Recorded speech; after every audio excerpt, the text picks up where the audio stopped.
Kini department lama hianin a chung rila siam fel ngai hi atam ve khop maya sin ka soi ang khan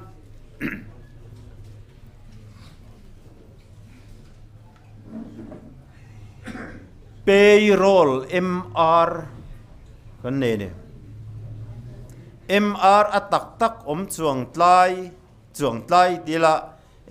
a chuang tlai kan kol le lama in dai lo MC an laya chuang tlai kan kol te ho khom pia lama khan payroll a hian MR a oman tia kalak he thiam ve chi alova hei hi a tak takem ti kan enang senior officer ten an loa MR an lo be tir ma ni ti te kan enang chutianga pal lawani chuan in en fia ma lo in siam rem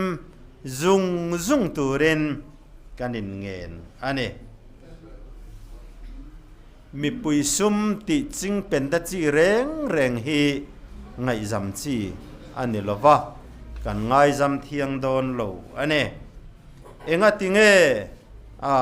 police in suspend mai ti te zona kan donga akai noi athon thu hiat hui ang reng khop maya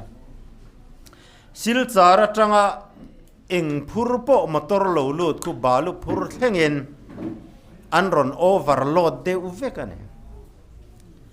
an overload man khu white bridge atanga enin an choyanga an choi chu sarkar sumboma alut turane ti chuan thanem ngai takin an ron in lota an overload naman kha sing ni ten choyanga ya adik takai choi don chon sing ni ania chu wangin sangaron porlakal mero tiang chi hi a thin ani ome driver ka kum chuan ka local jing hle ka choi zia atia chu wangin overload hilung oi ngai ngam takin hmuna tangin kan ron tum sa alo matia ti chuan overload chuan kong ati che ma ta ne kesom paruk nei overload koya an kual te chu rot sok to mayania kan kong pui chiat ma em chan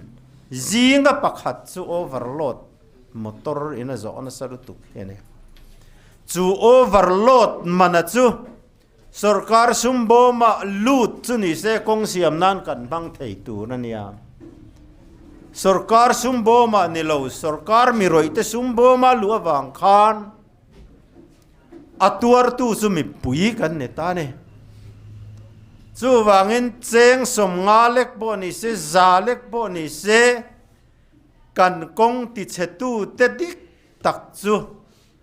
overload lo ngai dam tu te khan ni chu wangin a huat hala alom adot le a chuan khothlang lama khon tlong thlang lama khuan tuna chon tlong saklam te po heron kai ta aku wa chung kon sing khat don lion ei zon nan kan mang to ane kan ku wa te ra to a kumrei tak phai vai nan ron leya kum sari nuara chawani wangina boy pui chunga rei ema alo ra ta chenga tuna hian khilama tanga dan lowa ku valo kalin chung khalna churon ti buai ta ka wangin ku varo rampo na tanga lo lu thi kan hota te kani hi ku varo rampo na tanga lo lu tin kan ku varing khalna ron ti chia ta wanga ngapi lo huat ve ngot thuom lo reng chu wangin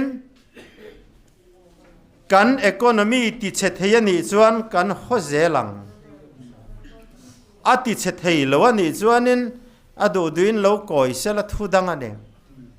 phalna kan pek chu thiang ran pa lo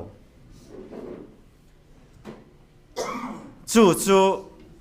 sarkar thik thu chiat chan he ni a chu sarkar nei tu te hi chuanin chiang taka kan riat ve atulin kan ria ane corruption hi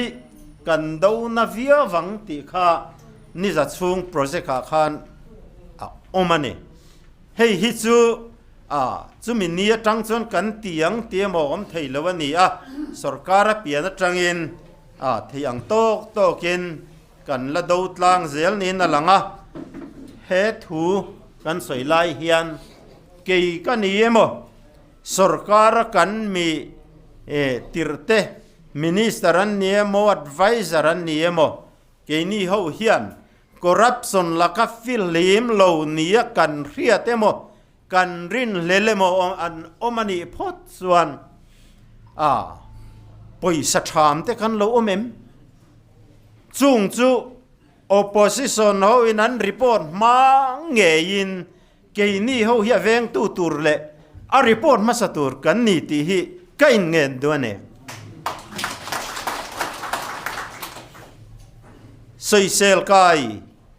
soisel kai tura tanga kan in ve na ngai chu wangin khati zong khan